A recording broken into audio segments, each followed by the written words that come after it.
Senate Republicans are expected to propose revisions to key tax and healthcare policies in the President Trump-backed budget bill this week as lawmakers rush to get the bill done by July 4th. Congress members and key White House officials are expected to meet as early as Thursday. Joining us now on this, we've got Kevin Brady. He is former chair of the House Ways and Means Committee and architect of President Trump's original tax cuts. It's great to have you on this morning, Congressman. Thank you so much for taking the time. Talk to me about what you are hearing about what any revisions to Trump's tax bill coming from Republican leaders could look like. Yeah, so first, I think my sense is the Senate is moving very swiftly toward that to July 4th, the deadline. It's more cumbersome in the Senate just because they take provisions and have to run them through the parliamentarian. It takes some time, but clearly from a policy standpoint, they are accelerating their work, and I think trying to make these improvements in a way that it is acceptable to the House as well. No one wants to see this bill bounce back or go to a conference committee if it doesn't need to. So you're having these conversations going on. So I think the three big areas obviously is the savings areas. So issues like Medicaid savings, which is really just slowing growth. These aren't cuts to the program. It will grow by over $1 trillion. Certainly discussions about SALT and the Inflation Reduction Act. Senators are weighing on that, but they're also looking at how they can make improvements that, again, reflect, their policy desires, but do it in a way that is manageable and acceptable in the House. What do you think needs to be taken out? Well, so I'm not there anymore, and I had a chance to shape all that in 2017. So I think sure they'll call you for insights. It's they've got great leaders here on tax that I'm excited about. So I think growth here really matters. I think locking in these lower tax rates permanently, including keeping the corporate rate low, really important for jobs and innovation here in the U.S. I think fully restoring those three key business provisions that have been sort of weakening over the last few years on expensing research and development, interest deductibility, making that permanent, maybe one of the most pro-growth things in this whole bill. And then, of course, the making the small business Main Street tax deduction of 20% permanent and increasing it some. I think that's pro-growth as well, and will be reflected, I think, in higher revenues for the government in the future. Well, let's talk about exactly that, because I've gotten to speak with you previously about the risks to the deficit. And as you know, some estimates indicate that this bill could result in up to $4 trillion additional dollars added to the U.S. deficit here. How much debt is too much in your view?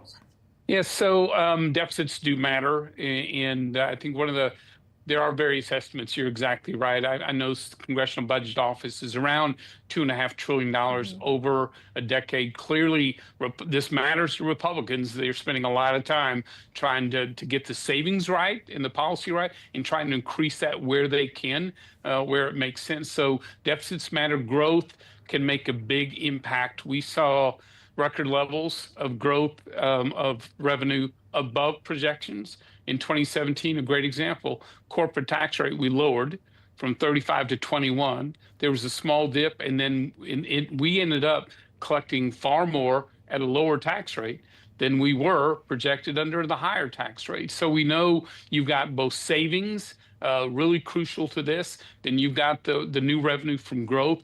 That matters as well. So I think Republicans are taking that holistic approach. Let's do both to try to keep these numbers down as much as we can. I will tell you, Madison, I appreciate deficits come up when we're talking about taxes. It seems to be about the only time. If you average $2 trillion a year in new deficits, and no one seems to say anything. But when you're talking about giving people back a little more of what they earn, whether you're a local business or a local family, this becomes an issue. I'm really pleased the Republicans are taking that seriously as well, and you can see it in the product. Well, another policy we're hearing about from the Trump administration that's aimed at increasing revenue is, of course, tariff policy. And I'm interested in your thoughts on this. The World Bank coming out with a forecast underscoring the costs of the trade war, projecting the global economy to slow significantly this year due to those tariffs. How are you thinking about tariff policy as either something that could boost revenue or could slow the global economy? Yeah, so I think, I'm not a big fan of tariffs except in very specific instances as a remedy for bad action by our foreign competitors. My belief is it does drive up of costs in prices. It does slow the economy and it invites retaliation. And so not a fan of that as a policy tool necessarily.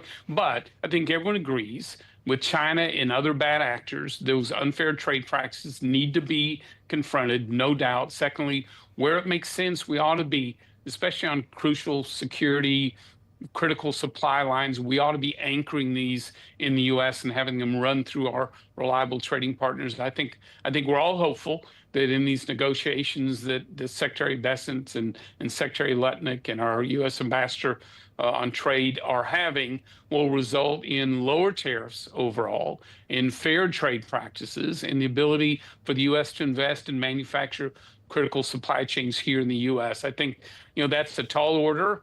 There are a lot of countries here. I think the key is to do this in a way that actually builds on our current trading relationships rather than creates vulnerabilities. I look at Canada and Mexico, our two largest trading partners. They buy 5 times more of made in America products than the next country, which is China. It's really crucial in these discussions that we end up with a positive, reliable, pro-growth trade policy at the end of the day. And one of the tariff-specific actions that's included in the One Big Beautiful Bill is Section 899, which would tax foreign investors from countries that this administration believes have unfair trading practices when they are invested in the United States. And what I've heard, especially from my fixed income sources, is that that only adds fuel to a fire that's already started where foreign investors are pulling out of the United States amid the trade war. Can you talk to me about the degree to which you think members of Congress are monitoring foreign investment in the United States as part of their thinking in this tax bill? So I really believe lawmakers, especially Republicans, believe in the growth and the importance of foreign direct investment. It's a sixth of our entire economy, creates jobs, innovation, allows us to compete. Much of what we are invested in is U.S. manufacturing. They go out and sell made in America around the world. So there is no question. There is no question. Foreign investment is an incentive that Republican lawmakers believe in. The problem here is the OECD and under the Biden administration, what was negotiated in this global minimum tax, Pillar 2, as they call it, basically would take a bite out of the U.S. tax base, would weaken our growth incentives in the tax code, and basically usurp America's sovereignty to write tax law in American interest. And so this provision was added really as a deterrence to OECD countries, to basically insisting, work with Americans to get this right. And I think the U.S. Treasury is very fair on this global tax debate right now in a good way. And so work with America to address their concerns, and you won't see these provisions take effect. I think that's the goal of the legislation. I don't think anyone wants to see any lessening of incentives for foreign investment. I think there could be, some changes in the Senate that tweak this in a way that gives Treasury some flexibility. If countries are coming the right direction, working with us and all, because I don't think anyone wants to see that provision actually take place. But certainly a strong signal is being sent to our global competitors. This is not how you negotiate global tax treaties that are so damaging to the U.S.